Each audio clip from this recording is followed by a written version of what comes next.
আগামী বছর ৩০ জুনের মধ্যেই সংসদ নির্বাচন হবে বলে আবারও জানিয়েছেন প্রধান উপদেষ্টা ডক্টর মোহাম্মদ ইউনূস।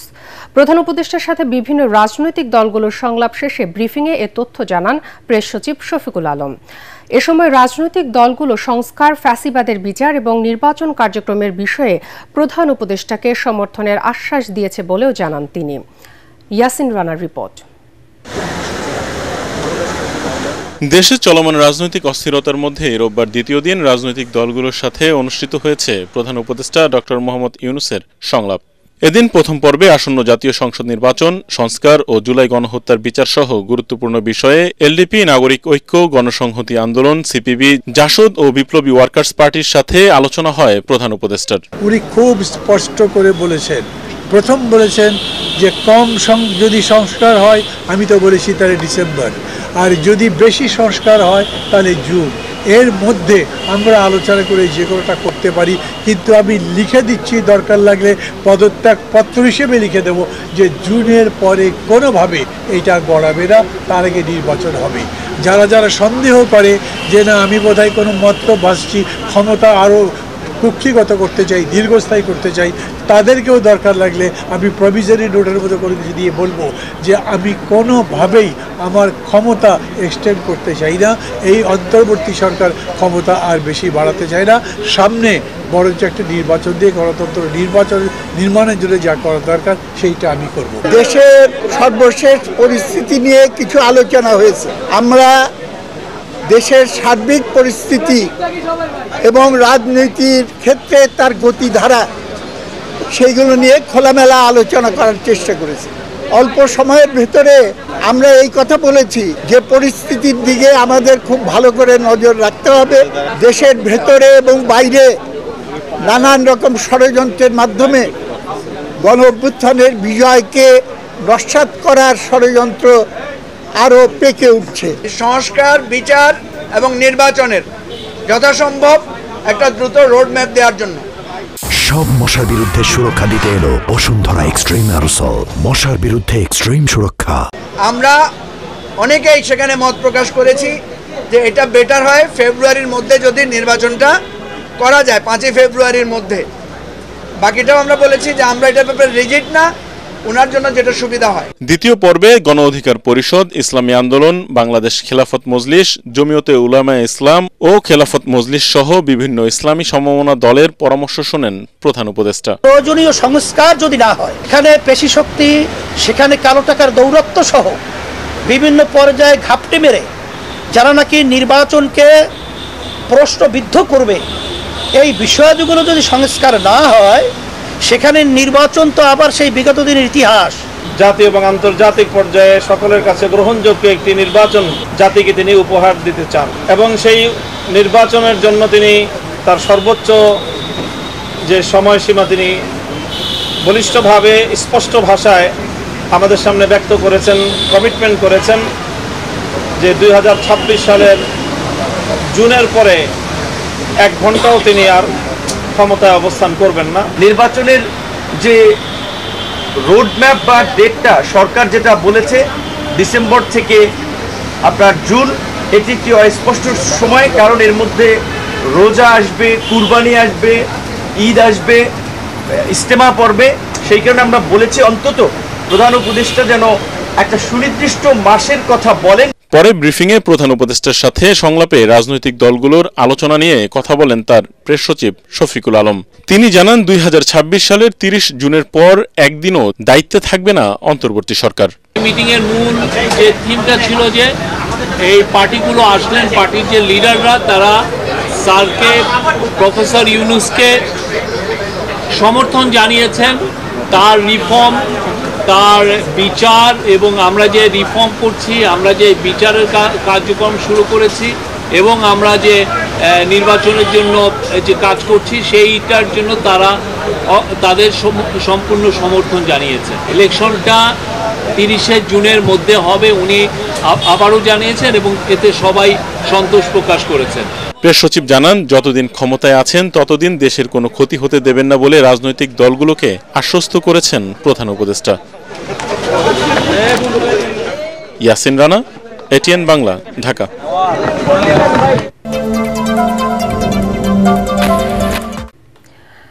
ডিসেম্বরের মধ্যেই জাতীয় নির্বাচন হতে হবে বলে জানিয়েছেন বিএনপির ভারপ্রাপ্ত চেয়ারম্যান তারেক রহমান। এনপিপির প্রতিষ্ঠা বার্ষিকীর অনুষ্ঠানে তিনি বলেন, জাতীয় নির্বাচন অনুষ্ঠানের লক্ষ্যে প্রয়োজনীয় সংস্কারের জন্য বিএনপি সহ রাজপথে আন্দোলনকারী দলগুলোর সর্বাত্মক সমর্থন থাকবে। তিনি বলেন, অন্তর্বর্তী সরকার জনগণের কাছে জবাবদিহিমূলক সরকার নয়। জবাবদিহিতা না থাকলে সরকার নিজের অজান্তেই স্বৈরাচার হয়ে ওঠে। তারেক রহমান আরও বলেন, জনগণের দাবি মানতে হবে, এ নিয়ে মান অভিমানের কোনো সুযোগ নেই। কামরুজ্জামান রাজীবের রিপোর্ট। 18তম প্রতিষ্ঠা বার্ষিকী উপলক্ষে রাজধানীর ডিপ্লোমা ইঞ্জিনিয়ার্স ইনস্টিটিউট মিলনায়তনে আলোচনা সভার আয়োজন করে ন্যাশনাল পিপলস পার্টি এনপিপি। এতে ফ্যাসিবাদ বিরোধী আন্দোলনের সমমনা রাজনৈতিক দলের শীর্ষ নেতারা দাবি করেন, বর্তমান সংকটের জন্য অন্তর্বর্তী সরকারই দায়ী, তাদেরই এ সংকট নিরসন করতে হবে। অনুষ্ঠানে লন্ডন থেকে ভার্চুয়ালি যুক্ত হন বিএনপির ভারপ্রাপ্ত চেয়ারম্যান তারেক রহমান। প্রধান অতিথির বক্তব্যে তিনি বলেন, রাষ্ট্রের পরিবর্তনের জন্য সংস্কার ধারাবাহিক প্রক্রিয়া, পুঁথিগত সংস্কারের চেয়ে প্রায়োগিক সংস্কারই জরুরি। তিনি বলেন, ফ্যাসিবাদ রুখে দিতে প্রয়োজন জনগণের রাজনৈতিক ক্ষমতায়ন। অবশ্যই এই সরকার জনগণের কাছে জবাবদিহিমূলক নয়। সরকার যেহেতু জবাবদিহিমূলক নয়, সেহেতু নৈতিক কারণেই সরকারের সুনির্দিষ্ট পরিকল্পনা জনগণের সামনে স্পষ্ট থাকা প্রয়োজন। জনগণকে অন্ধকারে রেখে, রাজনৈতিক দলকে বা দলগুলোকে অনিশ্চয়তায় রেখে শেষ পর্যন্ত কোনো পরিকল্পনায় কার্যকর এবং টেকসই হয় না, হবেও না। সরকার অবশ্যই জনগণের কথা শুনতে, জনগণের ন্যায্য দাবি মানতে বাধ্য। এখানে সরকারের মান অভিমান কিংবা রাগ বিরাগের কিন্তু কোনো সুযোগ নেই। তারেক রহমান আরো বলেন, মতপার্থক্য থাকলেও স্বৈরাচারের উত্থান মোকাবেলায় সবাই ঐক্যবদ্ধ। অন্তর্বর্তী সরকার একটি সুষ্ঠু নির্বাচন দিয়ে জন আকাঙ্ক্ষা পূরণ করবে এমন আশাবাদ ব্যক্ত করেন তিনি। ফ্যাসিবাদ মুক্ত বাংলাদেশে জনগণের গণতান্ত্রিক অধিকার প্রতিষ্ঠার মাধ্যমে ফ্যাসিস্ট তাবেদার অপশক্তির পুনর্বাসনের পথরোধ করা সম্ভব।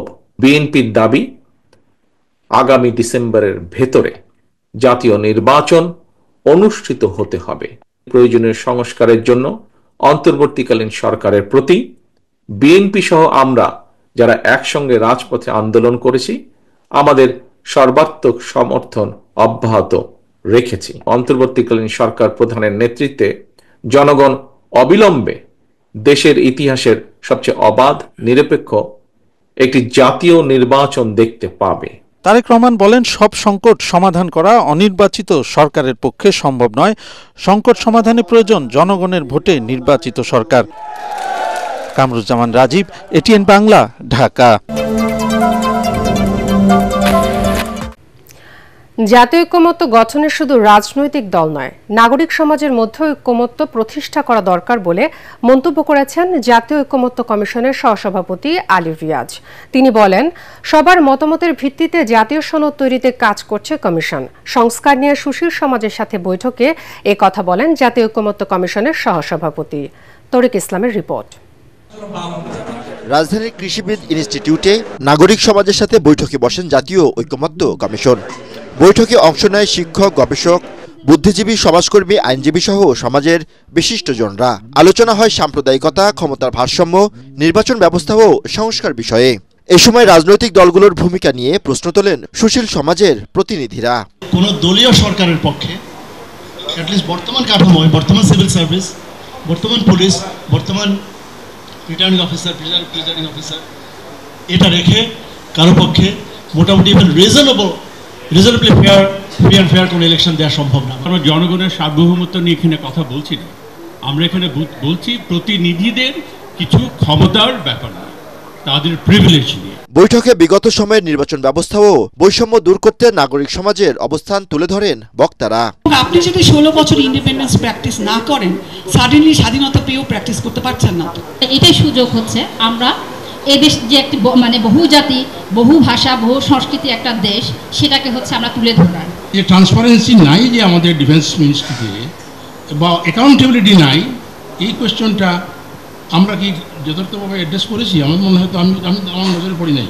বৈঠকের সভাপতি আলী রিয়াজ জানান, সবার মতামতের ভিত্তিতে তৈরি হবে জাতীয় সনদ। জুলাই গণ অভ্যুত্থানের মধ্য দিয়ে যে সুযোগ তৈরি হয়েছে তা কাজে লাগাতে হবে। আমরা আশা করছি যে শুধু আজকে না, রাজনৈতিক দলগুলোর অব্যাহত আলোচনার পাশাপাশি নাগরিক সমাজ বিভিন্ন কাঠামোর মধ্যে বিভিন্ন উপায়ে সেগুলো নিয়ে বড় ধরনের পাবলিক ডিসকোর্স যেটা আমরা বলি, সেগুলোকে তৈরি করার চেষ্টা করব। কমিশনের কাজে স্বচ্ছতা আনতে রাজনৈতিক দলগুলোর সাথে আলোচনার বিষয়বস্তু জনসম্মুখে প্রকাশ করা হবে বলেও জানান জাতীয় ঐকমত্য কমিশনের সহসভাপতি আলী রিয়াজ। তরিক ইসলাম, এটিএন বাংলা, ঢাকা।